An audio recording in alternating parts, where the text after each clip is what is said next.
place. Sir. Good morning, Mr. Dryden. Congratulations on succeeding Sir William Davenant as the first offshore Poet Laureate of England. We are hoping that we may ask questions to help our country get acquainted to our rising star. Sure, let's get right into it. How are you feeling about life right now? The title is a great honor from His Majesty.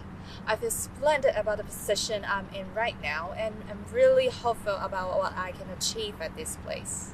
So, what does a Poet Laureate actually do? Actually, not much. Just write some verses on some special occasions. Holidays, birthdays, restorations, the sorts. So, are you working on something right now? Yes, it's a piece about 4 people having a discussion. That's the most I can say. Yeah, looking forward. Do people recognize you on the street? I guess not. People are not that into literature these days. You also just got married a few years ago. How's married life going? Mostly well. Not always rainbows and butterflies, but good enough. In fact, we just got our second child. Congratulations! We're naming him John, after that Poet Laureate John. Well, this is a lovely place to be. What are you doing here, though? I'm in Wiltshire since theatre in London are mostly closed because of the plague. So it seems to be time for a break and some fresh air. London has been going through a rather turbulent time recently. Does that impact your writing in any way? The inspiration, you have no idea. Were it not for the naval war and the Great Fire of London, I would not have been able to write Annus Mirabilis. Oh, thoughts and prayers to London. Do you miss London? Of course, it's a vibrant city. What are you reading now? I'm now reading anything at the moment. I'm having a lot on my plate, so I don't really have time for other works recently. It's been a busy year. Successful though. I just got a letter for you on my way here. It's from the Royal Society. Oh, thank you.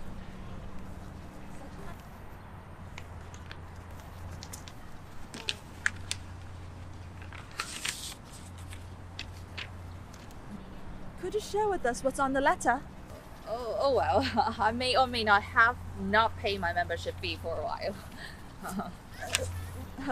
We would like to know a little more about your childhood, if you don't mind. Sure. Were you named after anyone specific?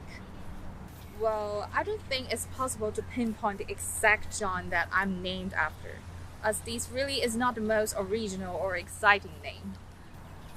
Where are you from? Northamptonshire is a beautiful countryside. Do you have siblings? Yes, 13 of them. By the way, I'm the eldest. What is one piece of memory from your childhood that you can still recall now? The senseless chatting of my family. Imagine that. We have over a dozen people under a roof. I'm constantly awed by what nonsense humans are capable of. What did you study during college? I actually studied classics, rhetoric, and mathematics in Cambridge. Are you a royalist? Yes. We heard that your wife is also a royalist. Yeah, she's the sister of Sir Robert Howard. Well, what is your first piece of work? Well, I started writing at a very young age, but my first published work is upon the death of Lord Hastings. What is it about? The poem is a writing about the death of my schoolmate from smallpox. So it is a eulogy. Yes. Was it true that during your childhood, theatrical plays were completely banned? Yes. So how did you feel about working in the theatre now? It serves as a good platform for my works. We've noticed that you've been quite vocal through your works. Can you point out some of the more politically relevant works for our viewers? Of course, I wrote Heroic Stanza as a tribute to Lord Protector Cornwall, and Astrea Redux to celebrate the Julian's return of Charles II. If there's a time machine, do you want to go back in time? You mean to change my life? Well, yes. Nothing. I'm doing pretty good. But you have been quite successful in your career. But where do you see yourself in, say, 10 years? I think my work will eventually reach to an even broader audience because I'm inevitable. Before we leave, can you tell us the favorite work or favorite line of yours that you have written? the one that I'm working on. I'll get back to my work now. That concludes our interview. Have a great day, sir. So much later that the old narrator got tired of waiting and they had to hire a new one.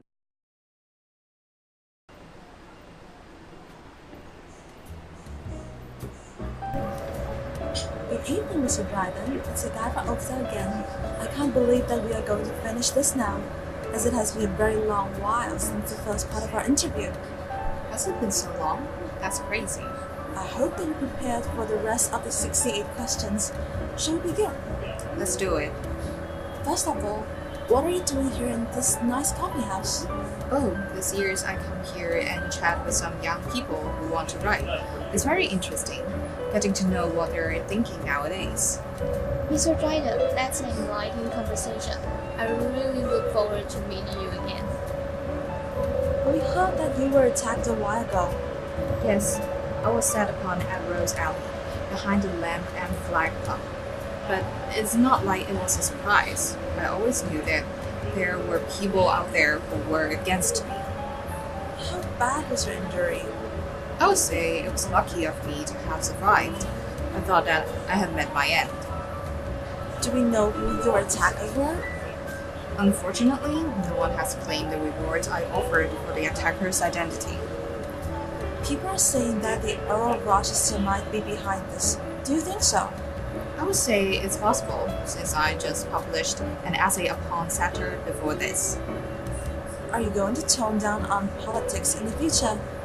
I do what I should with the platform that I have. In our last interview, you said that you draw inspiration from the Naval War and the Great Fire. Do you still draw inspiration from social events these days? Of course, I believe that my works reflect how the society has changed throughout the years. So you consider yourself a social reality writer? Sort of. I think that it's very important for a writer to depict the society and the public, for the people to understand and also for, well, the bread. You've been through quite some changes in your days. Which do you consider the most significant to you? The Restoration. It opened a whole new chapter of my life, which I would never thought of in my childhood with the theater bands. What would you say about your experience as the Poet Laureate? The title allowed me to take a very close look at the power center of this empire, for it is the job of the Poet Laureate to record significant events. But could that be related to your works praising the authority? Yeah, 50-50. Some works are pure art, some are just for the title. How do you feel about Thomas Shadwell replacing you as the Poet Laureate? Honestly, I really don't care about this title. Do you take it as a defeat in your career as a poet, as you seem to have shifted your focus onto translation afterwards? Well, to be honest, Shadwell got it probably because I wrote about him that made him famous. Just like I'm Taylor Swift writing songs about her exes, and their exes become famous. But I would say translating classical work is what I decided to devote my efforts to, and it's a very meaningful task. Our viewers would love to know more about it. Then go read my version of Virgil's Aeneid, a proud work of mine. Sure we will. But there seem to have been some tongues concerning your religious life. Would you like to address that? Yes, I was brought up by Puritans, but I've been a Catholic since the 80s. And you wrote a piece for it? Yes, The Hind and the Panther was my celebration of conversion. How do you respond to people's criticism? I know people say that I care only of my purse, but that's not the truth. What is it then? Well, I would say that religion is a very personal journey for everyone. Have you feared that your religion would harm your career opportunities? It has, and I believe that it will continue to do so. Let's talk about your works now. Which genre would you say you're best at criticizing? What were your numerous critical pieces? Epic, tragedy, comedy, dramatic theory, satire. I guess all of them. I mean, it's easy, isn't it? What is the main point of an essay of dramatic poesy? To vindicate the honor of our English writers, from the censure of those who unjustly prefer the French. How do you feel about Sir Robert Howard's attack on your advocacy of rhyme in drama? Rhymes produce delight, for delight is the chief, if not the only, end of poesy. Instructions can be omitted, but in the second place, for poesy only instructs as it delights. Could you shed some light about who you were referring to in McFlackno? This is live television, isn't it? Well, yes. Thomas Shadwell, that fool, if I may. Can we talk about your version of Paradise Lost? Why did you use heroic couplets? My version is called The State of Innocence. I did it because rhyming would make the poem more beautiful. And how do you find Shakespeare's talent?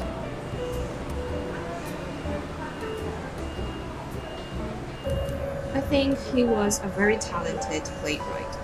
People are able to feel what he described. However, I would also say that his language is a little obsolete. Other beef that we're missing? Oh, I could list them all day. Geoffrey Chaucer, Christopher Marlowe, Edmund Spenser, Ben Jonson. I think we get the idea. Your heroic play All for Love is a great success. Would you please tell us more about it? It's actually a love drama between the Egypt Queen and Antony. The plot also combined the personal struggle between relationship and country matters. How do you write about a very foreign setting like that of Antony and Cleopatra's time? I consulted several other works, including pieces from Lucius Dio, Plutarch, Charles Shelley, and of course Shakespeare. Would you consider this a retelling of Shakespeare's Antony and Cleopatra? Well, I made several changes here and there, so mine is definitely not reinventing the wheel. What would you say about the way you wrote the play? I would say it is a blank verse, but it's definitely more flowy than what I'm used to. Do you seek to influence public opinion regarding the monarchy with All for Love? Well, it would be up to them to read into play. Your another play, The Indian Queen, deals with a conflict that is similar to that of All for Love, yes? Yes, I found the struggle between love and honor a fascinating topic to write about. And this is not written by you alone. No, it isn't. It's co-written by my brother-in-law, Sir Robert Howard. But both have been quite successful indeed. I believe that's because the audience seemed to think so too. Obviously, people have enjoyed your heroic plays, but we would like to point out that people love your comedies. You mean my marriage a la mode? Yes, it has also been quite a success, hasn't it? It has, yes. I'm glad to know my audience has a taste for more sophisticated plots as well. Apart from being a very successful playwright, you have also led the conversation about the development of plays, haven't you? Well, yes, I would say of dramatic poesy, which I published several decades ago, did open a rather deep discussion about classical and neoclassical drama. The famous poet Keats really liked your poetry. He even mimicked some of your works. Really? I didn't know that. Any idea on from whom I could receive the royalty? Do you know that Walter Scott calls you Glorious John? Heard that before. But glorious? Sounds like I was dead. Would you mind telling us what you're working on these days? Recently, I've been devoted to an interesting piece of work called Fabulation and Lord Mordred. I expect it to be a significant one. Lastly, would you sign this book for us as a passing present? Sure. Here you go. Amazing. Bye.